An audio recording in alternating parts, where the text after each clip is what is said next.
Hello, everyone, and welcome to One Controller Podcast, episode 368. My name is Benjamin Yoder. I'm here today to talk to you about video games, not just of the digital variety, I guess. I guess all video games are the digital variety.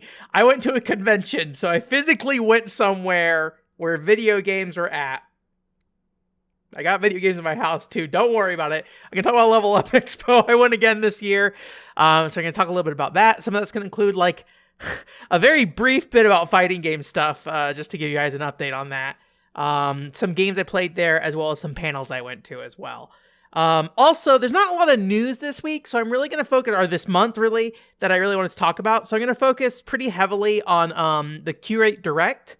We'll get into why exactly. I think there's some really fascinating stuff about that Direct and like the games that were shown there, and I have some thoughts in general.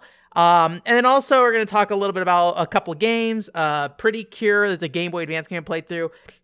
Rare City Ransom, Underground, I may not talk about. I'll be frank with you. Last time, I feel like when I got to the end of the show, I was like burnt out because we had so much we were talking about. So I might get to that, I might not.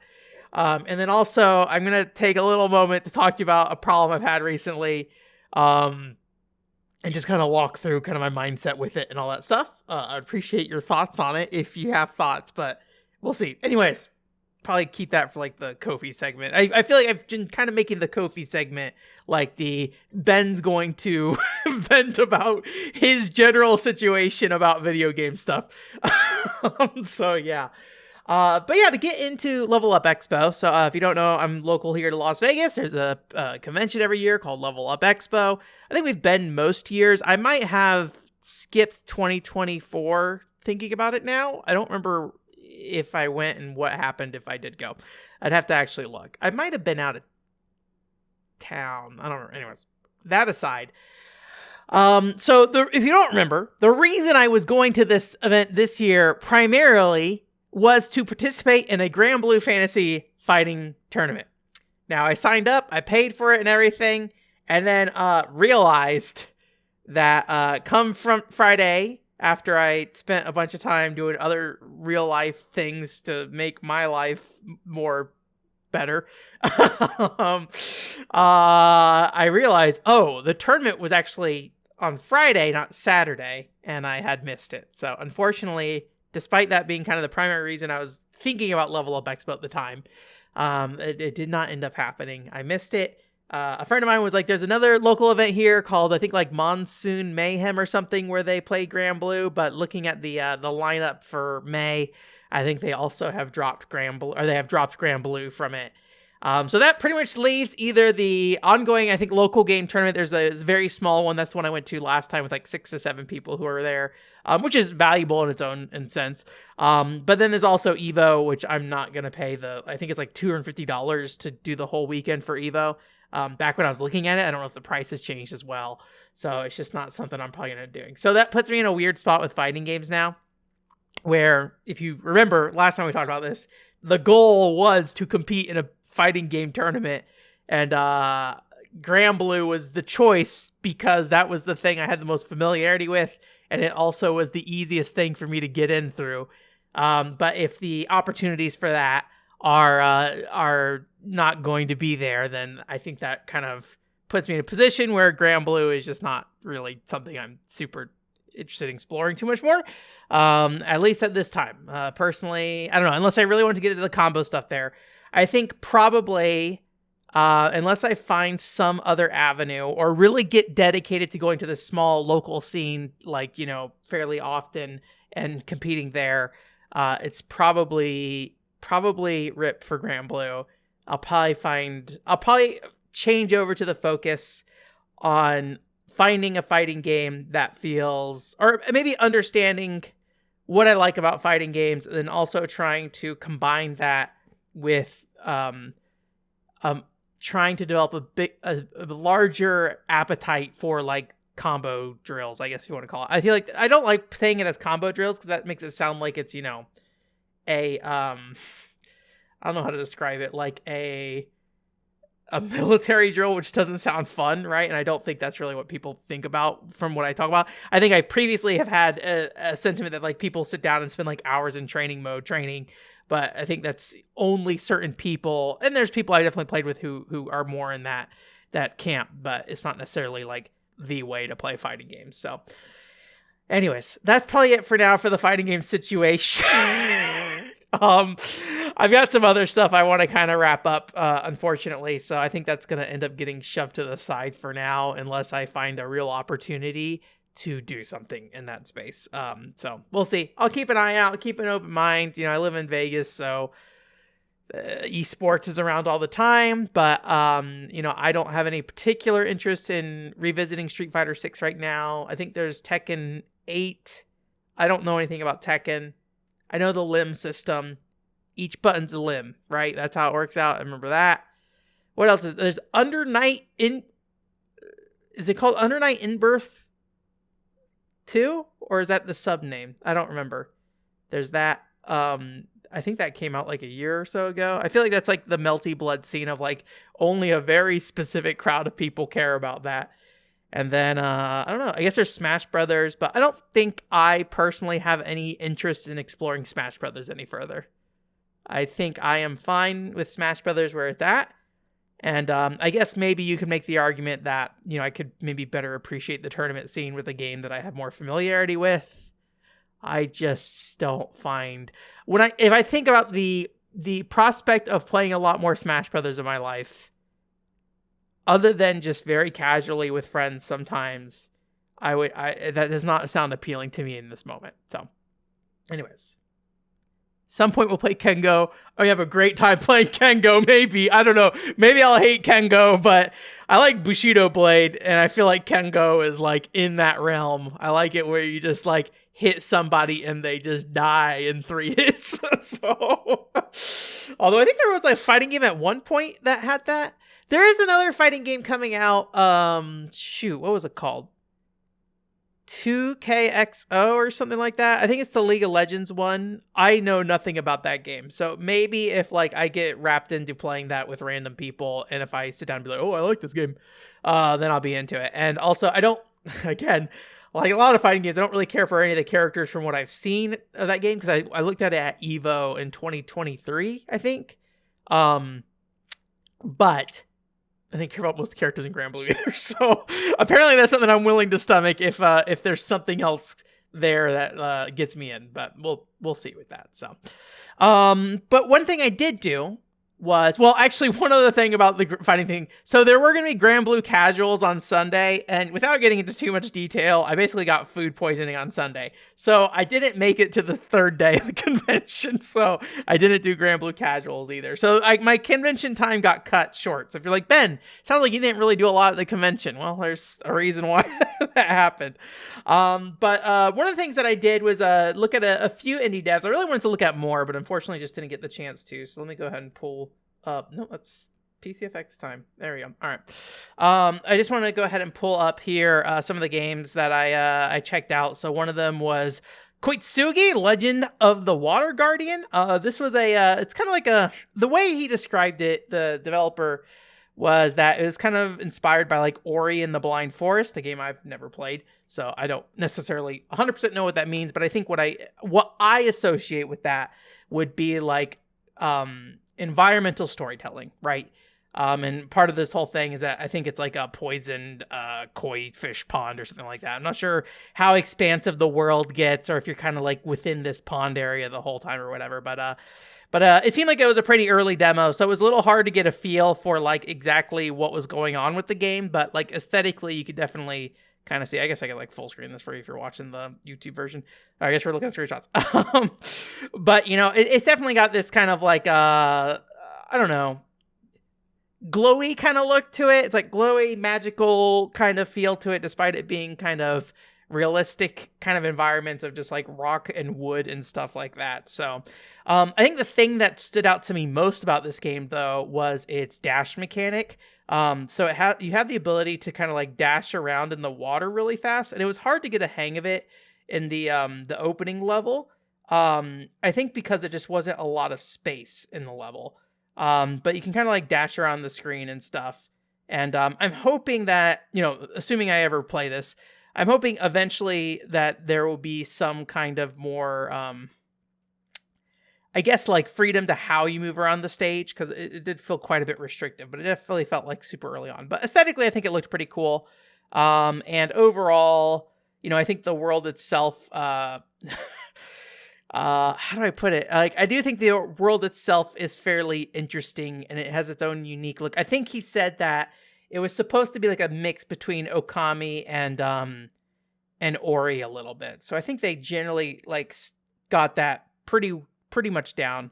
And I think it turned out pretty neat looking at the very least. So I think it is a TBA. The thing at the show floor felt pretty early, so I'm not quite sure if it feels like it's anywhere like near close to being ready at this point. So the other demo I looked at was a game called Pulsar Crash. And this is I guess you would call it it's like a competitive shoot 'em up, arena shoot 'em up. I guess there's other games that are like this. Like I think it's not Rabbit and Steel, but maybe the game before Rabbit and Steel, where basically you can go around, you can choose a ship, you can shoot and things like that. And you have different powers, and there's like a resource that you fight over. There's like these green gems that when you like shoot these panels on the screen, it dispenses those gems, and you can use those to power up different abilities. And so you kind of have the main ability of your ship, which can be things like a swarm of like insects go and swarm the other ships, or there's also like sub abilities that you can attach to any ship, so you can get like laser beams and things like that. So once you really get the hang of like how these abilities are used and how to actually target or how to use them in a way that like leads shots and hits other people, or in the case of like a laser beam directly hits them, it really tears apart the other player. So it's a game where I feel like you have to be really careful. I think a lot of it is about making sure you just have no line of sight with your opponent most of the time, if they have energy and abilities, and trying to get them to waste it. And on your side, try to do what you can with that. I think one of the levels was pretty interesting because it had like a warp circle. I'm not sure. Oh, here we go. So it's like this black hole here that appears on the stage, and you can shoot into the black hole and your bullets will come out, and there's another black hole on the page or on the stage where you can kind of shoot other players through that as well. So I thought that was a really cool mechanic. I kind of had the I don't know if the advantage when playing the other player I was playing against, because they hadn't really played the game that much, and I had only played a couple of rounds ahead of time, but it was slightly more. So I think I had the opportunity to just like generally get a more direct or get a better hang of the game before he could. So, but it was fun overall. I talked to the developer for a pretty decent amount of time. I think the things that I kind of took away most from it was that in his eyes, he sees it more as a fighting game than anything else, despite me calling it like a shoot 'em up kind of thing. But a fighting game with like bullets and things like that. I think he specifically named that one game by the Rabbit and Steel developers. I can't remember the name off the top of my head. But he specifically, I believe, mentioned that. We also talked a little bit about like, how people critique games. I think this is something that I've been thinking a lot about more recently. And generally, I think it was kind of interesting, I guess, because we were talking about like, how do you parse information from people who critique your game online that are giving advice that just seems not quite right, or just seems very like, there's not a lot of information about what they're giving you. You just know there's something wrong. And I thought it was interesting because I think he kind of resonated with a similar feeling I have, where a lot of times when people are angry about something or they don't like something, usually they don't really know why, but they know they feel that way. And they start trying to put together a story about, why they don't like the thing, and they'll put together as much information they have based off how they understand how games work. There's actually a really interesting video somebody sent me recently, I think is in a friend group, so I don't remember, but it was about Wolfenstein, Return to Castle Wolfenstein, I think. The one that was on like the Xbox and PC in like the early 2000s. And like there's two guns that had literally the same stats, but the sound effect that it played and some of the visuals of the guns were slightly different. So people thought one gun was better. And then on the back end, the developers also saw that players were getting more kills with the gun, despite it being literally the same gun from a stats perspective. And so they had to like make some assumptions about like why that was the case. And a lot of it was like, I think the conclusion they came to is like people felt more powerful and more confident when using this gun. So they're more likely to be aggressive or more likely to feel like they are performing well. And so they're more likely to actually perform well when they feel like they perform well, that kind of thing. So I think the idea that like a lot of times the player doesn't really actually know what's going on in terms of the feedback they're giving, but you have to kind of like sit there and dissect what they do. And I think sometimes when I like read game reviews and things like that, and I'm sure some of this comes to me as well. Like I'm the guy who talks about video games. I'm not a game designer. I'm not nothing. But when I sit down and look at a game, a lot of times I feel like I will make a reason why I don't like something, and that reason's not really true. And so it's like, what do I actually not like, right? Like I can sit there and complain all day about like how a game feels weird and feels off, and then I go and talk about how I like Team Innocent on the PCFX, which is a game that is all about not caring about the gameplay experience whatsoever, basically, and I still like it. So obviously that is not the thing that's breaking me in those situations, right? What is breaking me? That's kind of a big thing. So anyways, it's an interesting discussion. I thought it was a cool looking game. It says coming soon. I believe they said it would be this year. It's been a little bit. That's the problem with this podcast being monthly. It's been a little bit. I don't have any notes. I just talked to him. But it was a good time. It was a good little chat. So those are the only indie games I really got a chance to take a look at, unfortunately. Those are the ones that are just the best ones to sit down with. Actually, you know what? I don't have the full pamphlet, but we've talked about this game before, and I did bring this up, or talk to the guy again. Lost in Space, the adventure game.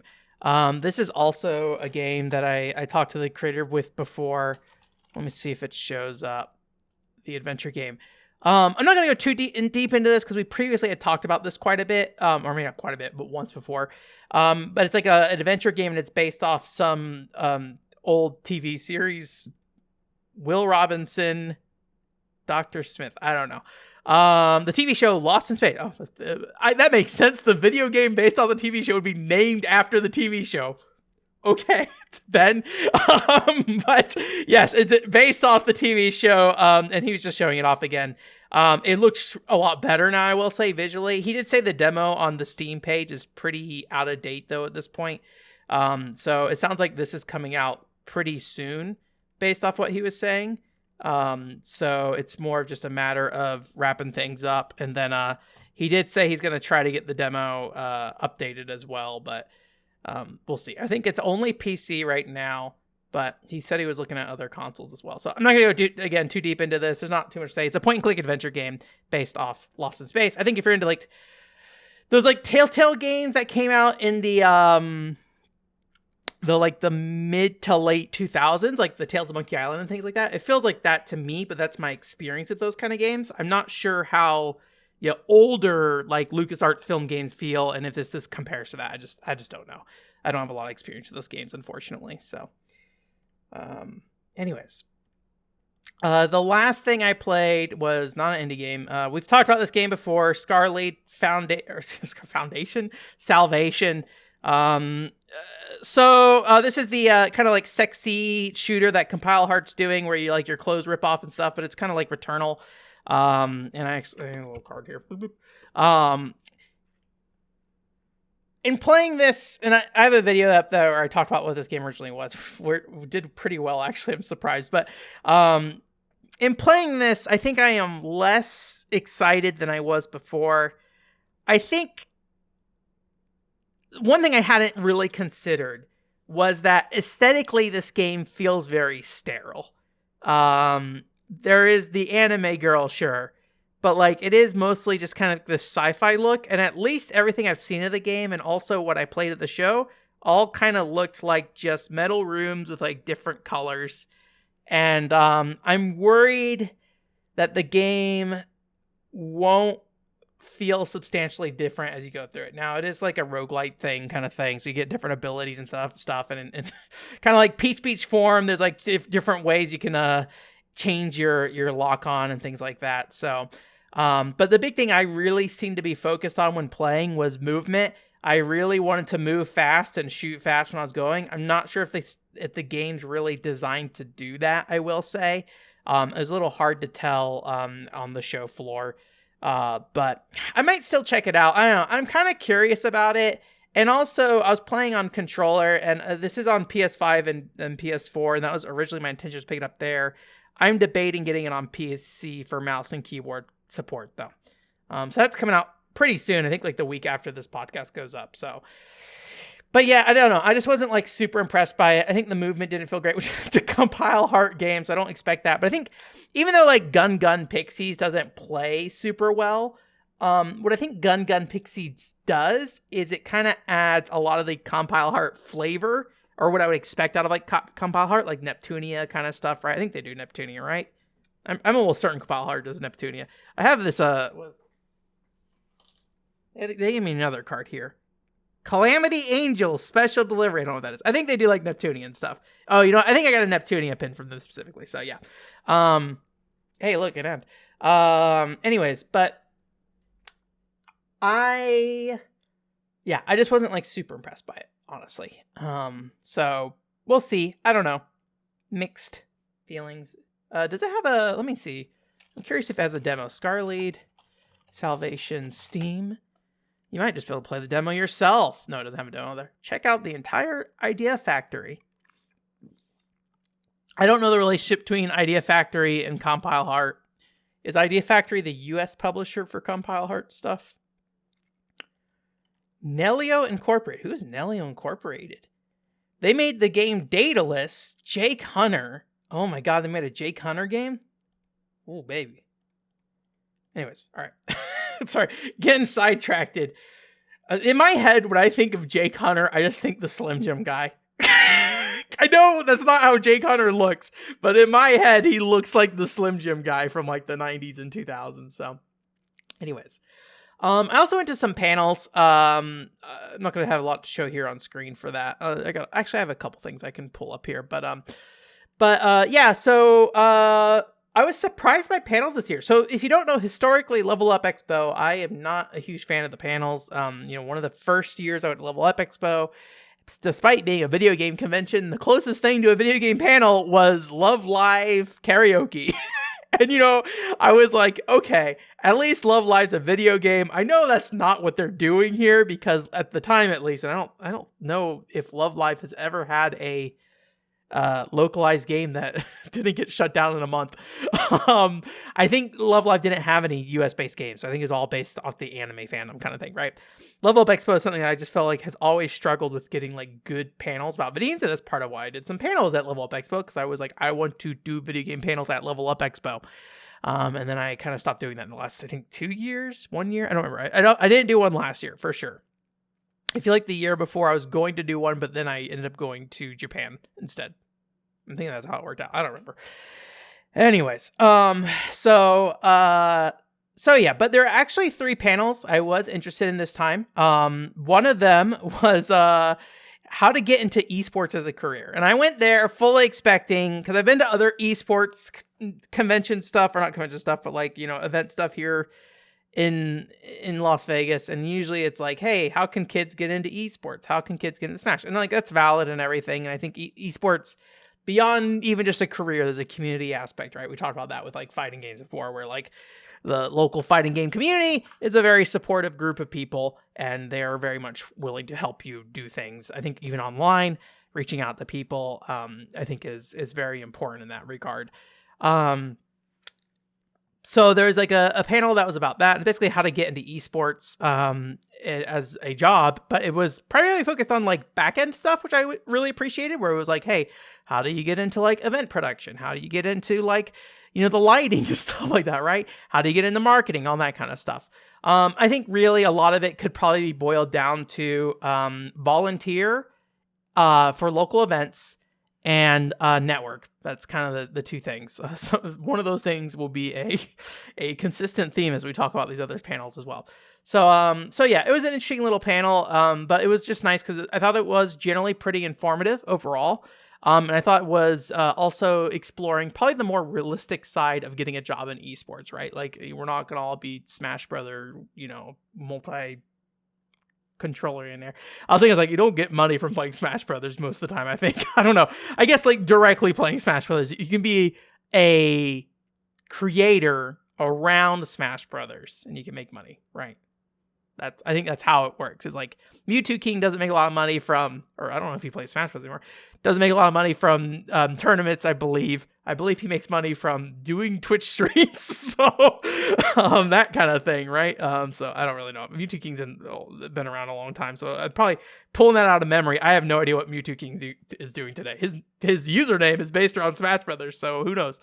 So yeah, just these more like standardized jobs within the industry that are fulfilling in their own way, right? I think that was interesting. So, and then kind of interestingly enough, right after that was a panel about how to get into games media, which I feel guilty because I think I've had a very pessimistic view about the ability for games media to exist. I can't remember how much we've really talked about on the podcast before. But I think the short answer I always give is just like, I don't think the support systems are there to help people do good coverage. The systems aren't there to give people time. The systems aren't there to give people, autonomy to do what they need to do. The systems aren't there to financially support people. That doesn't mean there aren't people out there, but it is an incredibly rare thing, in my opinion. So, and maybe since I kind of, I went to school for journalism, for video game journalism, and then at the very last moment was like, oh, like the more I look at this, the more this just seems impossible. And so I think probably that experience gives me a more pessimistic outlook than maybe some other people. That being said, I think generally the online sentiment, especially there's been some drama fairly recently in the last couple of weeks here, is just like, you really can't do this without being independently funded. And I think a lot of people look at independent funding as a freeing thing. And I think there is some truth to that. But at the end of the day, you are still kind of bound to what your audience wants, right? So like say, for example, you wanted to do some coverage on like Hogwarts Legacy or something like that, right? If you have a section of your audience who doesn't want you to do that because the creator has some like issue with trans stuff. I've never really looked into it that much, honestly, still. But there's some issues there. There's going to be pressure for you not to do that, right? And I think one of the things that was like the weird thing at getting to the end of college and like the last journalism teacher I had, basically, I think the last day was like, hey, guys, I know we talk about being independent and all this stuff. And he was just like, but say you're working for a local newspaper and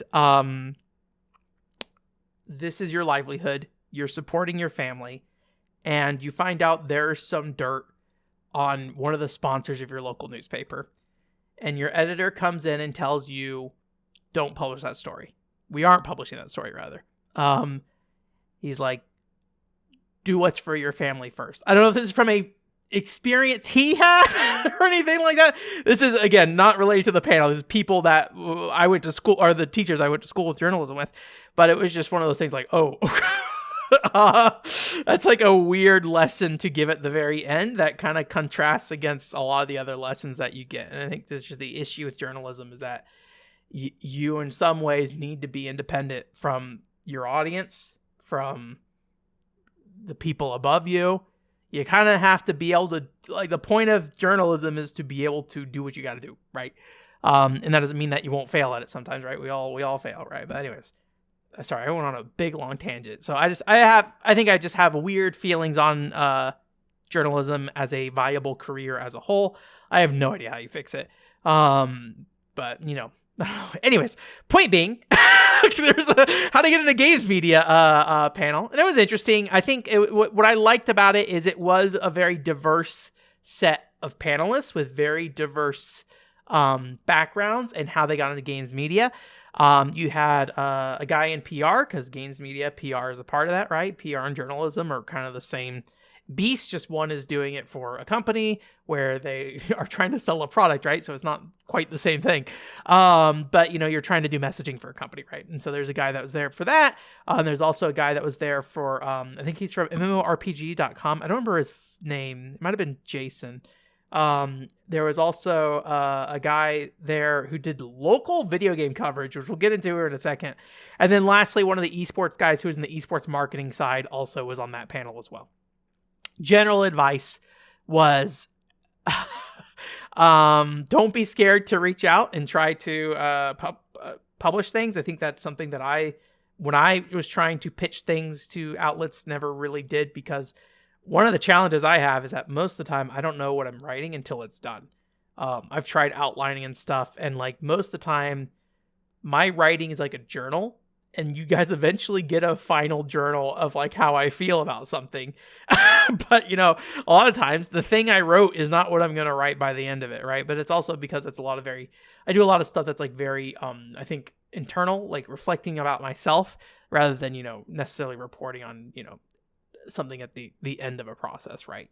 Like, I do talk about stuff like a Tokedal and things like that, but it's more about like what a Tokedal does for me than it is like what is a Tokedal for a community that I think is valuable. I just haven't really done that work, and obviously because I do a lot of Japanese stuff, there's a disconnect there in terms of language, right? So, anyways, point being though, I think through a lot of it, it was mostly focused on reaching out, putting your pitches out there, kind of selling yourself in that you are the best person to write about this topic, and then also that this website is the best place for this content to go. That's something I never really have ever figured out. So hence onecontrolboard.com, where I post whatever I want on the internet. And then also there is networking as well. That was another part of it. I forget if I mentioned it already. I'm terrible at networking. If you have ever worked with me, you probably know. Even if you're my friend, you probably know I can just like disappear sometimes, and it is very hard for me to manage a bunch of relationships at once. And like, I'm happy to like come back and just like touch base with you immediately and be like, hey, what's up? What's going on? And it'll be like, I haven't talked to you in 3 years. I'm like, oh, you're right. And I feel so bad about it. But like, I feel like I'm just bouncing around all the time. So that's part of the problem. So I'm trying to be better about that in general, because I think that is something I need to improve.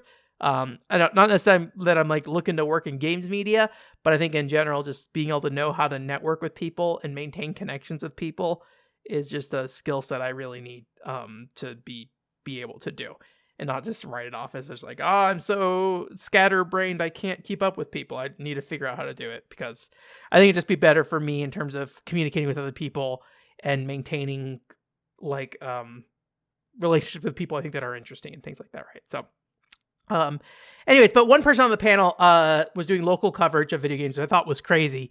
And so I actually reached out to him after the show, and they're going to be a guest on Hot Pot Gaming. I already recorded the episode actually, so that's already done. But they'll be going up. They're not going to be the next one. The next one's going to be Alex Fraioli again. He's coming on to talk about Final Fantasy 14 and my weird experience with Final Fantasy 14. That's going to be a whole thing. But we talked about that, so that's going up there. So the one with the review journal guy who worked at a local publication here will be the episode after that. So it's going to be a little bit, but I think in my mind, coverage of video games is very national, if not global these days. So the idea of like focusing on local for game coverage, I think is fascinating. So, and just like a very different perspective on how I see video games. So I think that will be very helpful. And the last panel I went to was, I don't remember the name exactly. It was like how to be a PNG tuber, I think. Or I think it maybe a broad thing. It was like a bunch of things. It wasn't just PNG tuber, but it was basically how to be, a VTuber, right? So a virtual YouTuber. And it was just basically one of the guys there. I think his username. Oh, before we move on, actually, the Lucas Eggins, who's the local person doing local game coverage, he has a magazine called Game On Magazine. If you're interested in like local Las Vegas coverage, I definitely recommend checking it out. It's like $5. You'll learn a lot about like local kind of education efforts in video games. I think in general, there's just some cool stuff in here if you are interested in Las Vegas video game coverage. That being said, I don't know if anybody here listens to Vegas stuff, but if you're interested in these more like stories that are not just like, hey, I'm going to talk about Mass Effect, right? It is a story about like, how do we use video games in education, right? And those kind of stories. How do we get, how do kids interact with esports and things like that? So $5 for the issue.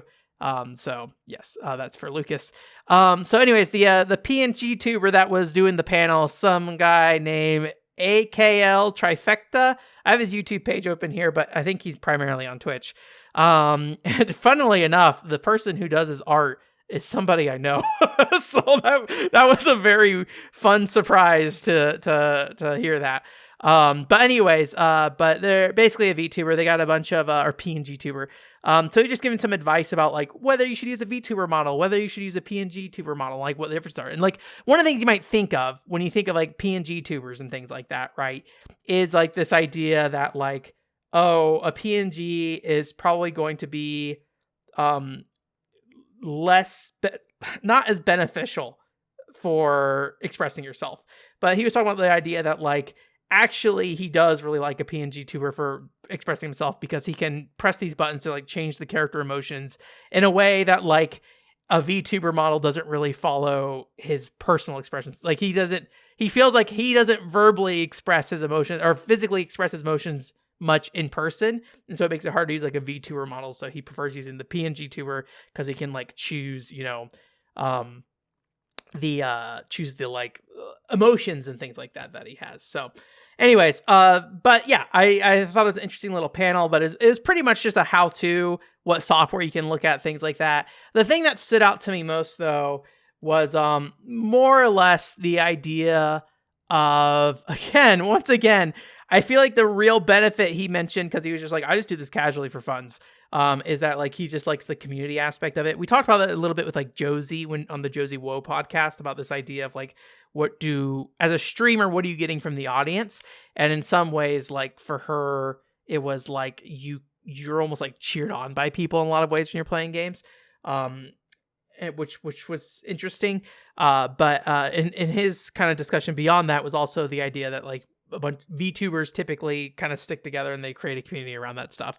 And so like just being in the VTuber space ends up creating a network of people that you can usually interact with. I maybe have some thoughts about that. We'll get into that later because there's some things I feel about myself that makes me wonder if that's actually true or just his experience. I mean, in the end, it's just his experience, right? But I think there are additional things that kind of play the role in that. But I think more than anything, it was about like you get to have these connections with people, and he's like, you should maintain those connections. So once again, even though this wasn't about like being a financially successful person or getting a career, it was still networking again. I'm like, great, I'm terrible at that, but I don't know if I ever will do PNG tuber or VTuber. Like I've played around with it from time to time, but at the end of the day, I've been having some discussion or thoughts about this with VR chat as well. Where like I just don't know how to represent myself in VR chat. So it's interesting, which is interesting because like I don't have that problem in a game like Phantasy Star Online, right? I just make my character. Final Fantasy 11, make my character. But I think in a thing like VR chat, like what you look like and how that body moves matters a lot. And I think that's probably also true for VTubing. I don't know for sure. Don't take that as me saying for sure. But that is my thought, personally. So anyway, so there's an interesting set of panels. I was really glad. The fact that those panels were all there and basically back to back was really nice. It was a little exhausting by the end of it. I did like leave a little bit early. I don't know if it's because the food poisoning was catching up with me at that point, but I was like, I'm just going to leave like an hour ahead of time just because I'll come back tomorrow. And then came back. Well, I did not come back tomorrow. I stayed in my home and basically died for 48 hours. It was a good time. So yeah, so that was my Level Up Expo. Very exciting, very fun. We're going to talk about Qureate Direct. So if you don't remember, a little refresher. Qureate. These guys make video games, and they were in a little bit of we'll call it heat for a while, because they make very sexy games, and Nintendo was going through some growing pains with sexy games at the time. Kind of the big ones I think we talked about in the past was Reflect Beat, which I think was originally called something Massage. Was it Massage Maniac? I don't remember. It was a massage thing. Then there's a bunch of drama that happened around that. I think there's like a game called Princess something. I don't know. There's some princess game that got removed from Switch. I think it's only available on DL site still. I could be wrong about that. So anyways, they just like making their sexy anime girl games, and they enjoy it, and they're committed to it. And they basically release them on Switch and Steam and DL site as long as those platforms allow them to keep it up, it seems like. So they're a really small developer, and I kind of appreciate them for existing and like sticking to their vision, as much as it was, a bunch of horny game stuff. It was interesting to see the games they were making and how they were making them. I never really played most of them because I just personally didn't find the games all that interesting. Like, sometimes the concept would be interesting, but when I sat and looked at the gameplay, I'd be like, nah, not really. Anyways, so if you didn't know, they made a video game called Bunny Garden that like took off really big. And I originally was actually interested in checking out Bunny Garden, and here's one of Ben's problems. Is that like once like enough people have found out about something and like care about it, my brain kind of goes, cool, everybody else has gotten this taken care of. I'm just going to go work on something else. Right. And so Bunny Garden never entered my life. It might still at some point, but from what I've seen of Bunny Garden, I think Qurate Games is like, I think the concepts they put out are interesting, but then once I see the execution, I'm like, I'm actually not sure I actually care about this. So anyways, but they made a lot of money from Bunny Garden. And so they recently had a Qureate Direct, and they went all in on their stuff here. So they announced, I think, 5 games. So, it's interesting because when they got the Bunny, I assume because they got the Bunny Garden money, they just kind of seem to like do a shotgun blast of games. Like, we're not going to make what look like significantly better games. We're just going to make more of the games that we want to. And like, again, kind of respect, in an industry where I feel like we're fighting all the time to like keep things sustainable more than anything. It feels like they just kind of like let their imagination run wild and said, okay, make all of them. So some of these are like this one. It's like a game where your shirt is a chipmunk, and it's almost like Pac-Man where you run around and it like collects nuts, and as it collects nuts, the chipmunk's cheeks expand, which being your shirt means also your breasts expand. And then there's also, I think recently they revealed that there's a chipmunk underwear as well. I think the character like runs backwards, and their butt gets bigger. It's a good time. So I again will probably never play that, but I appreciate the concept. There's a game similar to this on the Vita called Omega Labyrinth, that had a similar idea. I forget the execution.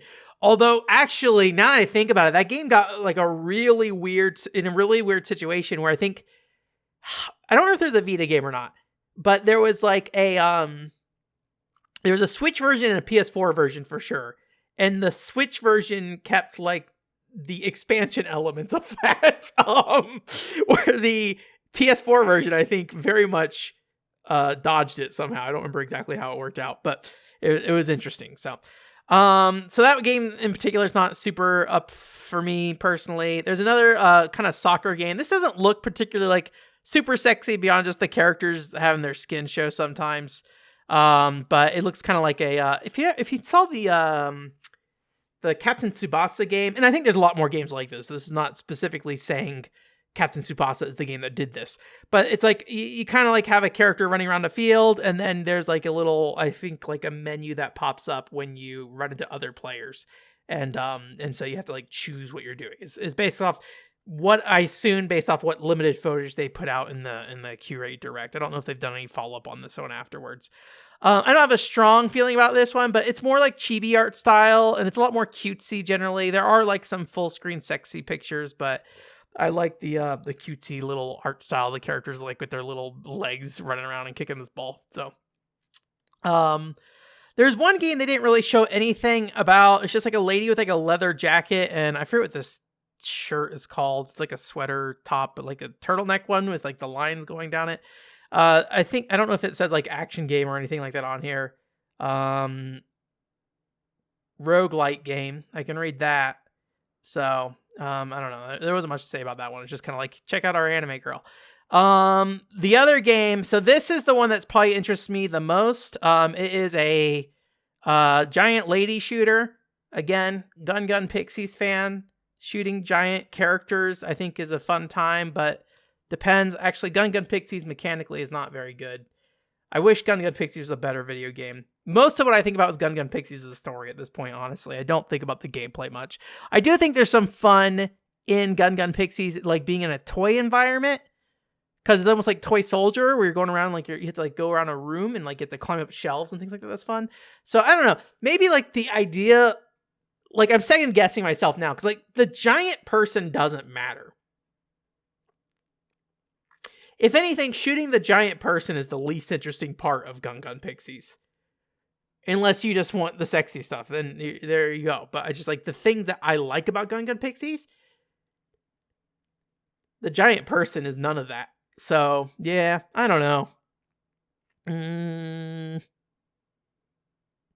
starting to feel indifferent about this game now. But we'll see. They didn't show. They really just showed like the nurse lady and there being the giant lady. That's all they really showed from what I saw. So, and the last game, this is kind of funny because Automaton Media, which we use for news, apparently got demonetized for a while from Google Ads for showing this game on their website. But it's kind of a cute idea where basically the girl from Bunny Garden, so they're hostesses. If you don't know Bunny Garden, you're like a hostess. And part of the thing of being a hostess in Japan is you drink a lot of alcohol, it sounds like. I've never been one, can't speak from experience. But and so the whole thing is you're supposed to like try to get back home while you're drunk. And so it's like barrels and stuff that you have to like try to wander around because you're like leaning everywhere because you're drunk and stuff. So mechanically, they didn't really show too much. There is some very suggestive imagery in it, but it's a Qurate game. So that's about it. But I think the bigger thing is that I feel is just like, I like that even though they had this big success, it feels like they really, really focused in on like what they've done and kind of expanded on that without saying, hey, here's just Bunny Garden 2, right? I mean, I'm sure Bunny Garden 2 is probably going to come at some point. Well, I guess it depends because how games work these days is very different. Like, I think they're updating Bunny Garden with content still. So maybe there's DLC. I actually don't know. So, what does this mean for me in the future with Qurate? I think nothing has really changed. I think none of these games I really want to play, honestly. Just kind of have some respect for them pushing forward with what they're doing, despite all these storefronts having weird policies they can't figure out of like, how okay are we with a sexy game or not? And then just randomly delisting them. But Bunny Garden make a lot of money, so then maybe it gives them more leverage with at least Nintendo and Steam. I'd be curious to know what the breakup is in terms of like where the most money's coming from in that regard. So I think a big part of Bunny Garden is that VTubers started playing it. I could be wrong about that, but that's my feeling, is that VTubers just kind of grabbed onto it. I don't really know. And I mean, to some extent, this is the influencer market in general. I don't really know. I'd be curious what the success rate is of an influencer taking a game and streaming it. What does that do to your numbers? I don't know. I don't know the data behind that. I think that'd be a fascinating thing to learn about. And obviously it's going to be different for everything, right? I think there was like some game recently where like, I think they hired some influencer and the influencer just kind of like was like, oh, I'll play the game for the minimum amount of time that is required for me to get this contract done. And then once that was done, he was just kind of done. And trying to... So like, I guess in saying that, there probably is some level of like where an influencer plays it, it doesn't really matter that they played it, right? So, but I think like, what's her name? Is her name Shiori? with Hololive, like the girl with the black and white hair. She played Shashingo at one point. I'd be really curious to know like if that pushed numbers for that game, especially given the audience for Hololive, right? Like I'm sure anybody who watches Hololive wishes they could know more Japanese. I just get that feeling. Like you're a very specific type of person watching Hololive content, I feel like. So anyway, so that's really it for news. A big chunky section for what was essentially like a 2-minute video. But again, appreciate it for what it is. Ko-fi time. Thank you again, Demodori, for your $5 donation.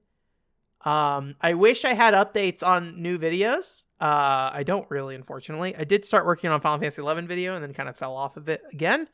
I don't really know why that happened, so I got to figure that out. I have another video in mind that's also kind of like scratching around in my brain that I've been thinking about, and I haven't started it yet. But I think it would be... I think it wouldn't take too long to make. Debatable. Think about it. So right now, any of my time spent on like making scripts and stuff is on the Final Fantasy 11 video, which I just haven't touched in like basically since Level Up Expo. Actually, I think the last time I worked on it was the night before I got sick. So it's been a couple weeks now, so I need to get back to it. And unfortunately, that means I'm probably going to sit down and like read everything again of what I wrote. But at the same time, that will give me a good chance to be like, what was the direction of this video? And did I fall off of it because I didn't like the direction? I think it, like, from what I wrote out, I think it's coming along. I will say that. One thing I do want to talk about, though, well, maybe I should say, if you didn't listen to it, Hot Pot Gaming, last one came out. It was with Amber Vijestica of Automaton Media. So if you didn't check that out, go check that out. It's a really cool episode that it was a really cool opportunity. Honestly, I did not think they would respond to me, honestly, for me to talk to them about like, covering games from Japan. I do kind of run into the problem. There's like some things when I talk about Japan that I am not a fan of the language I use. And I think like when I think about the Ray episode with Ray Barnholt and with Amber, there are just some things like I don't like the way I phrase that question, and I think it is deeply invested in a history of overemphasizing Japanese content when I write about games. So like there's some questions that I feel like get positioned in a way I'm not a huge fan of, and it just feels weird. But anyways, that's me to figure out.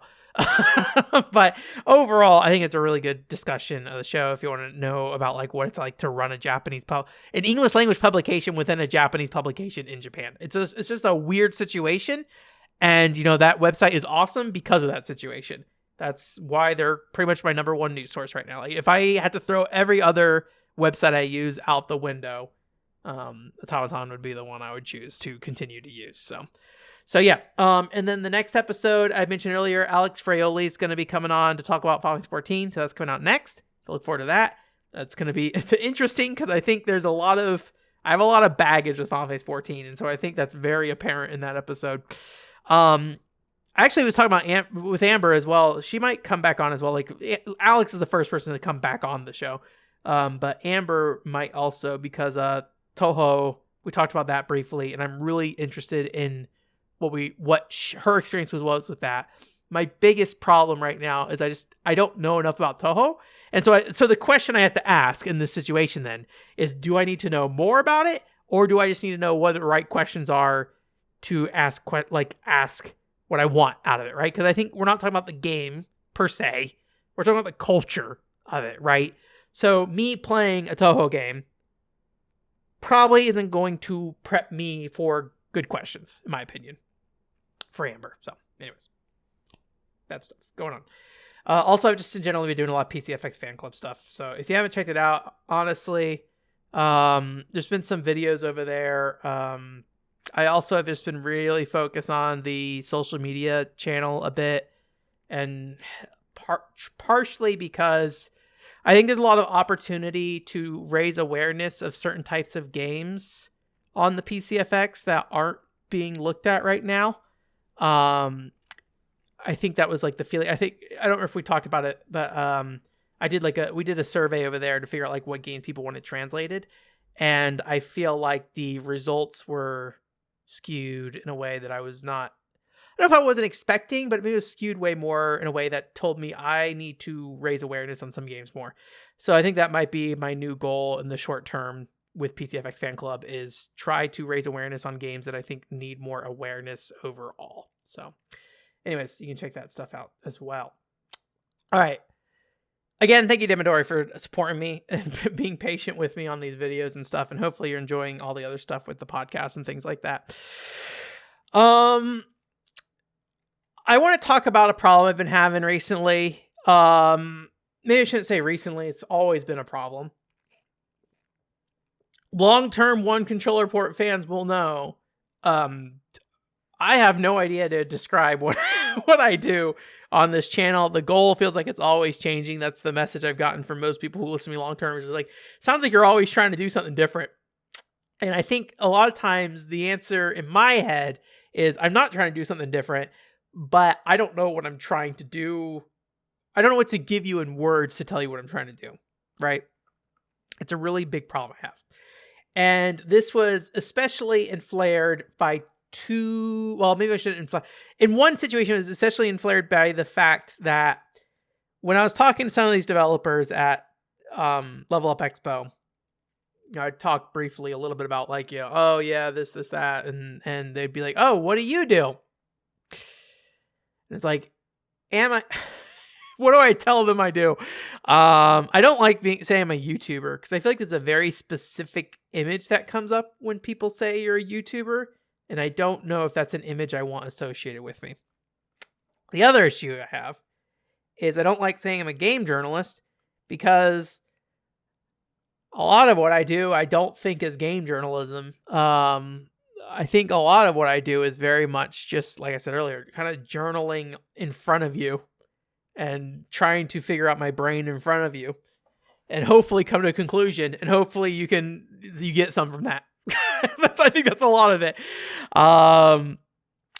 So I think that is a real challenge I have as I try to go through what I am. I think at the end of the day, I just need to have some confidence in what I am going to say to somebody most of the time. So I think I am not thinking about this in a way that necessarily, I think I try to think of something that encompasses me entirely, when I probably just need to have something that explains my general purpose of what I'm trying to do.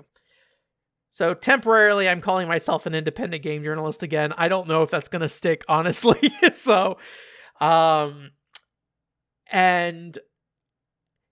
I also am trying to tell people my perspective on game coverage a little bit, because I think something that comes up a lot, and I think this is something that I worry sometimes is a bad mindset for either me to be in or for somebody to watch my show to be in, is that this is a show entirely about positivity.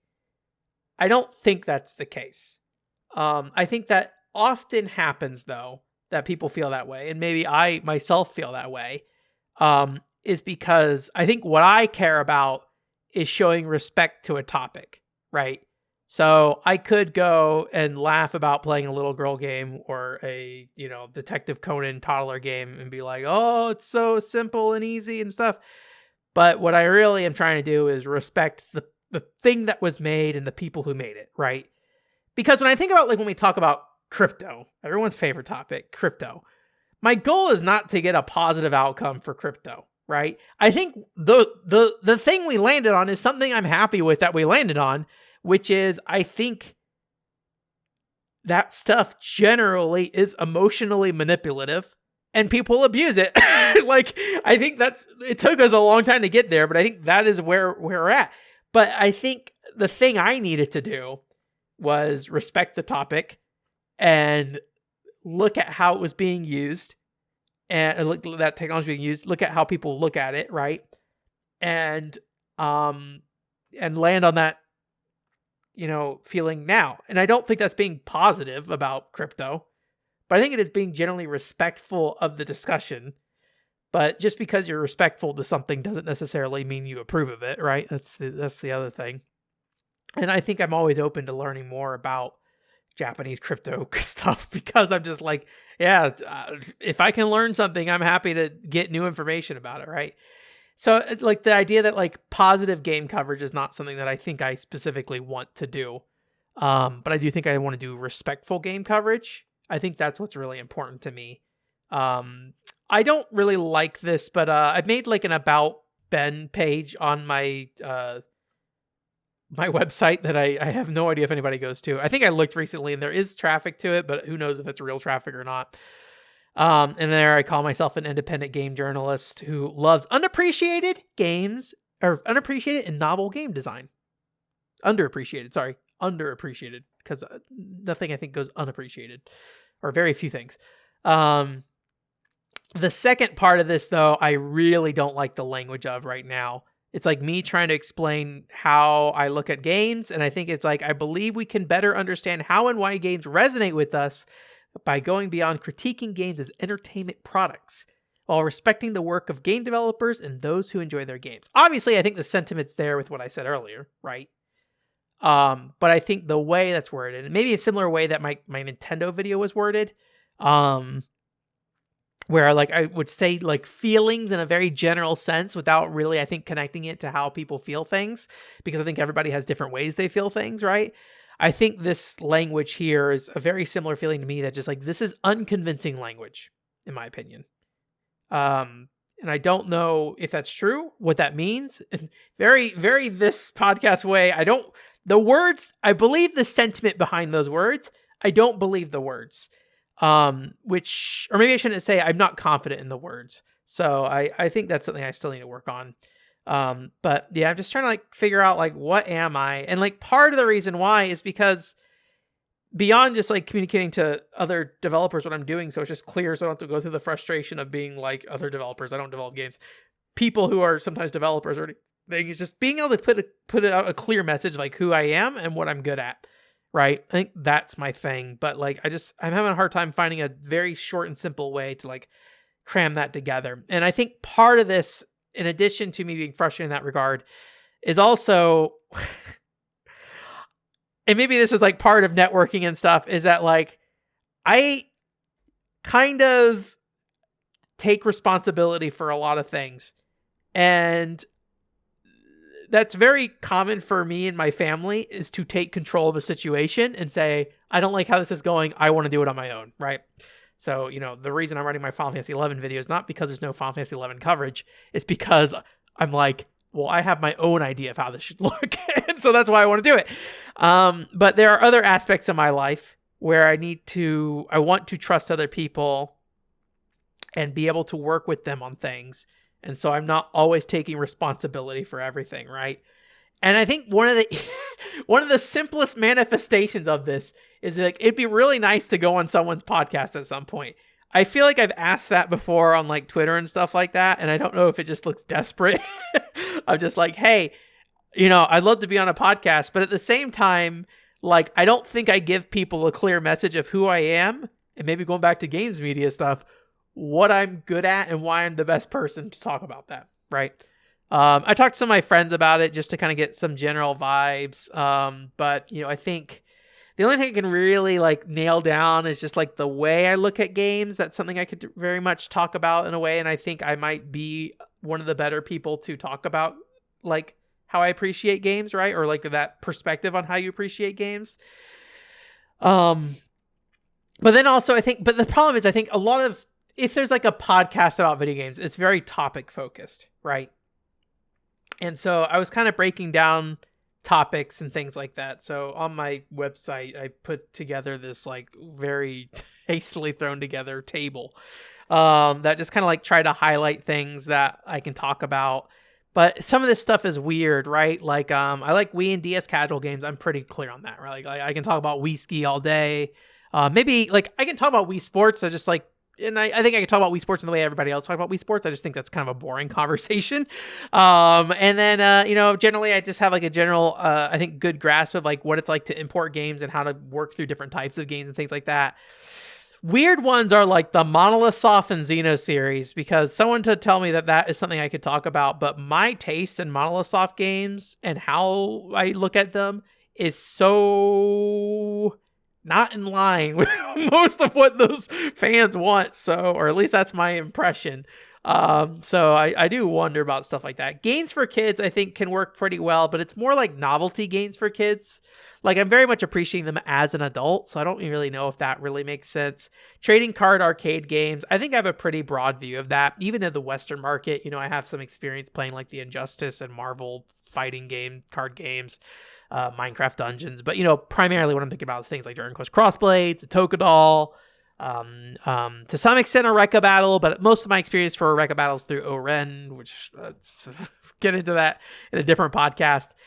I have games for girls here, but also this is like very like 2000s games for girls. So I don't necessarily know if that's like a good fit per se either, because like I don't really know much about the Casio Loopy, and I don't really know about like modern day Love Nikki or something like that, right? Or Love Nikki's not modern day, it's like 10 years ago. What's the one? Shining Nikki? No, that's the other one. What is it called? Infinity Nikki. Got it. Final Fantasy 11, like 2003, 2008 era, student and Dojin games. And I think I may have missed my train on this one, but Konami post 2015, I think at one point there was a really convincing argument I could have made to like really go out there and bat for Konami in like the early 2020s. I think people are turning around on Konami a bit. I think this the Silent Hill remake doing a good deal. And also I think people are primed to like Metal Gear Solid Delta. I think. I could be wrong about that. That's my general feeling. So I don't know. It's like none of these things, like, I don't know if these are very specific topics, and it'd be very hard for me to find, I think, anyone who would like just generically would want me to come on their show to talk about these things. Obviously the PCFX is on here. That's a pretty obvious answer. I think if I'm ever invited to anyone's show to do anything, it will probably be the PCFX. So, but anyways, either way, it'd just be nice to be able to explain myself very quickly. Also, it'd be nice to be able to work with other people in a way that I think is more effective in general, and just like be able to collaborate with people. Because, look, I love onecontrolboard.com. It's a great website for me, and hopefully for you. But it's not necessarily. It is a very self-focused endeavor, and I think the PCFX fan club expands that umbrella a little bit. But I am still a lot of the PCFX fan club, so there's a lot of work going on over there, and I've definitely shifted more of my focus over there in some ways. So if you're like, Ben, you've slowed down quite a bit, that's part of it's because of the PCFX fan club, because I do think there's just a lot there that needs to be done, and I think that is where I probably will get the highest return of just like doing something that people would probably appreciate more. That being said, that doesn't mean I want to stop this other stuff. I try my best to keep it going because I want to keep it going, right? I wouldn't be doing this if I didn't want to just keep going. We've been out of the idea that like we're gonna make a living off this for a very long time, so it is pure passion at this point, and we're gonna fall down a hole and hopefully not die doing this. Is basically where we're kind of at. I'm losing track of my stuff. So anyways, thank you for listening to me ramble. If you have any thoughts on like what I am and what I do, I'm curious to know. I kind of hate asking people because it kind of feels like me asking you to explain me. But I think really what I'm asking is, how do you perceive me? And hopefully that helps me.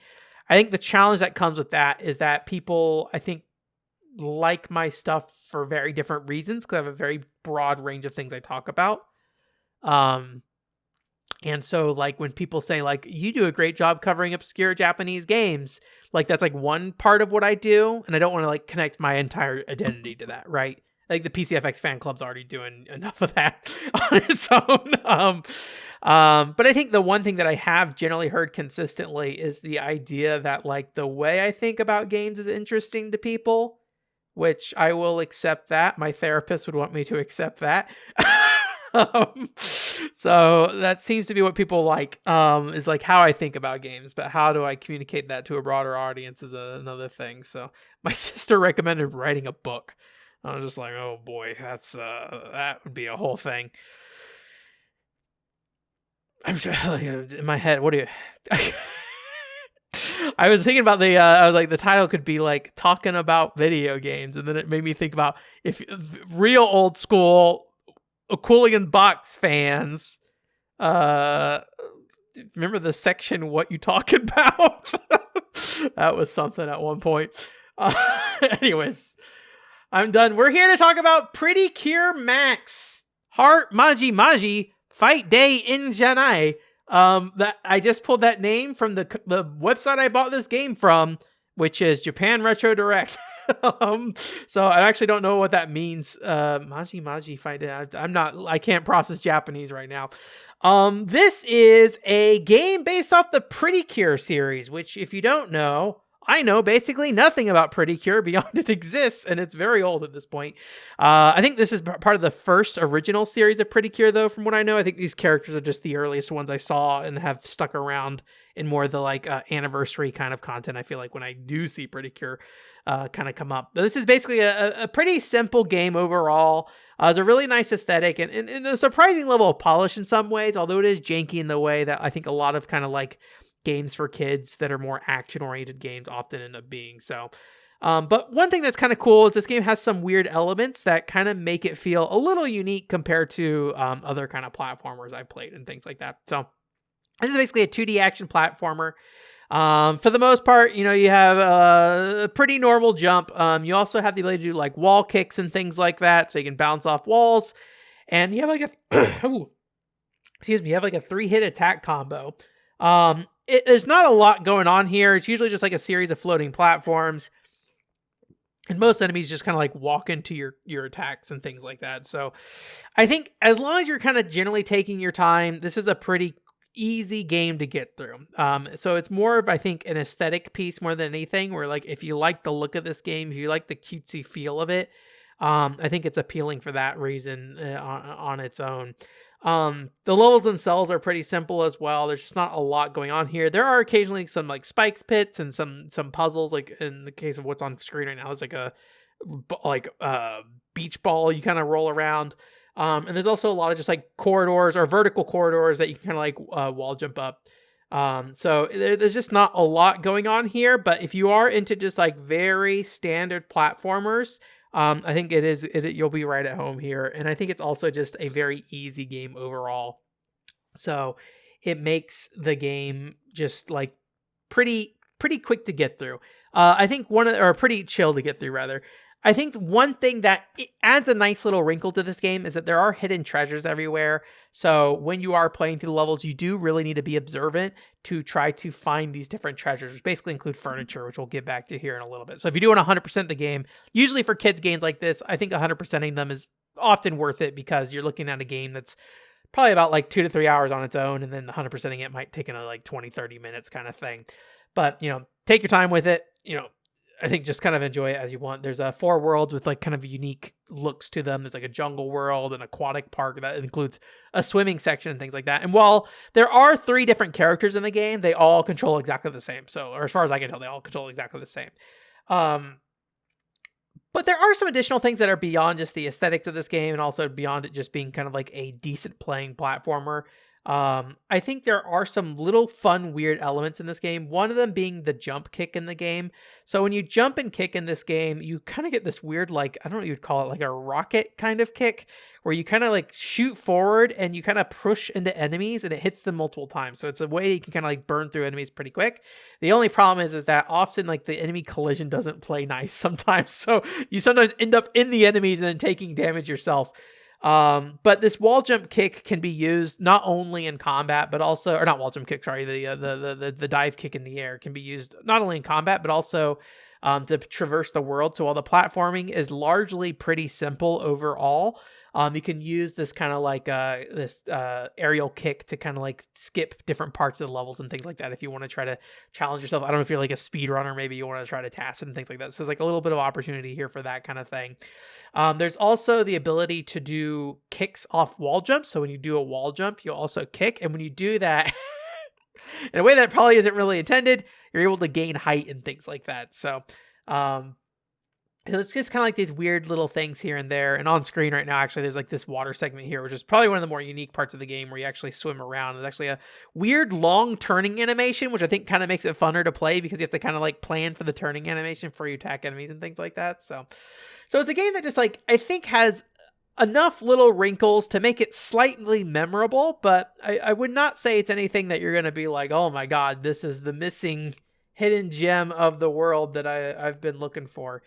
So when you go through the levels and stuff, you'll find furniture, and part of the thing with getting furniture is there is a bedroom scene that you can kind of go to in the menu. And in this bedroom, they're initially empty, but you start filling them up with furniture as you find furniture in the levels. There's little markers so you can tell like if you found the furniture in the level and if you got all of them. But what this little scene is for, beyond just your own aesthetic interest of just being like, oh, it's a little character, like, you know, in this little bedroom, and like it's an isometric view, so it looks different than the rest of the game kind of thing, is there's also a hide and seek game in here. Now, this hide and seek game, I would say, is not particularly fun.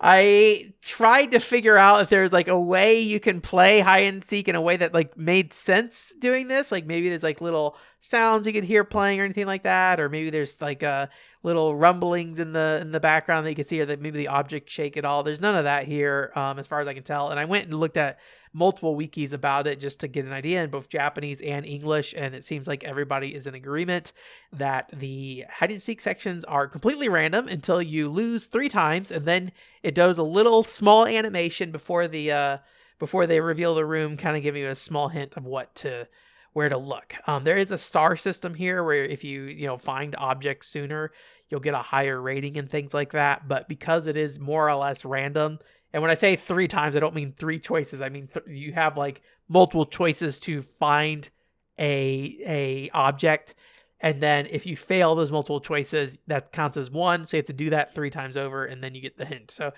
just very slow paced and just in general not very rewarding as far as I can tell. And I didn't see any other responses. I think I saw somebody commenting on a forum about how there was no rewards. I went through all of them. I didn't get the max score on all of them. Some of them I got just 2 or 1 star. But nothing seemed to unlock through doing it. So the furniture, I think, getting the furniture is more fun in the sense of actually exploring the levels and, using it as a way to justify you kind of replaying levels and just exploring every nook and cranny of the level kind of thing. So, aesthetically, I think it's like a really super cute game. And I think if you are into just kind of like cutesy platformers that play like your more normal platformers, I think it's appealing in that way.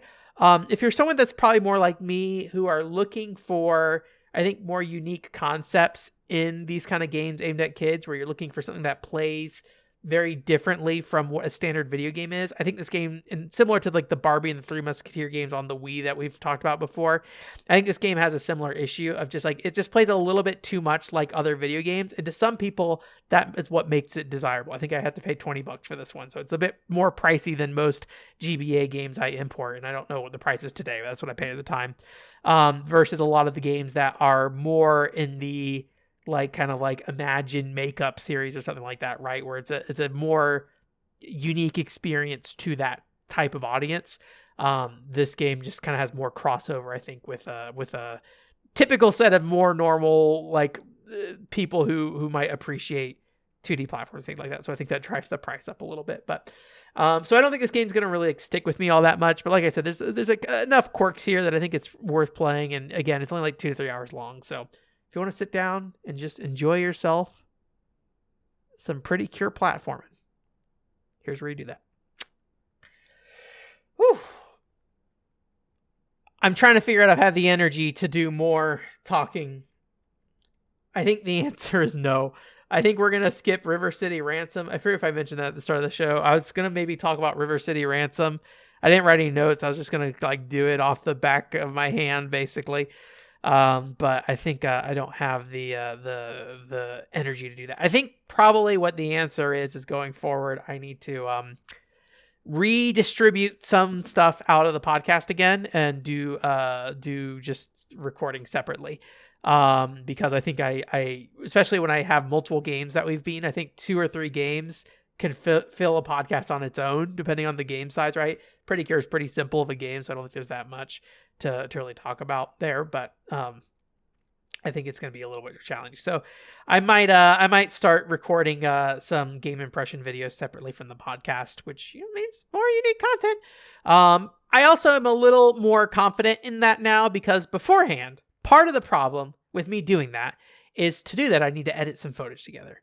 Something you may have noticed the last 2 weeks is I was like, oh, I realized I don't need to sit here and pull videos up during the podcast if I could just like edit a montage and don't connect that with any script whatsoever. And that's my problem, is like I always want to put certain things on screen that represent what I'm talking about. You know, we're talking about jump kicks, and then in that moment, if you're watching the video version, the girl in Pretty Cure swimming in the water. I hate that kind of stuff, but at the same time, like sitting there and trying to make sure everything lines up properly takes a lot of time. And for these kind of games where I don't really have like a strong feeling about them, or even some other ones that I might not, like these kind of like shorter form, kind of just like, here's my thoughts on this game video. I probably don't actually need that in a way that like my edited scripted videos, I like that in those. And I give a lot of attention to what's on screen when making sure everything lines up. For this kind of content, I think it's not as big of a deal. If you got a general idea of what Pretty Cure platforming looks like, I think you can transplant the idea of what a jump kick looks like in your head, from either watching the earlier footage that we were showing on screen or just thinking about it. So I think that's something that's going to make things a little easier if I just like pre-edit a montage of gameplay and then just throw that in the video, and just don't stress about it too much. Because beforehand, when I was editing these, I was editing the footage to my voice saying things. And that took a lot of time sometimes, depending on how picky I was. So trying to reduce that. So I think that might be the plan, but I don't know for sure. Thank you for coming though. OneController.com to the website. Again, if you didn't check out the Amber podcast, go check that out. Listen to that. And then there should be a podcast here with Alex here shortly, where we're talking about Final Fantasy 14. So look forward to that, where I sit there and desperately try to figure out how I can like Final Fantasy 14. So anyways, that's it for this week. Thanks for coming. OneController.com is the website. Thanks again. Have a great month. Bye.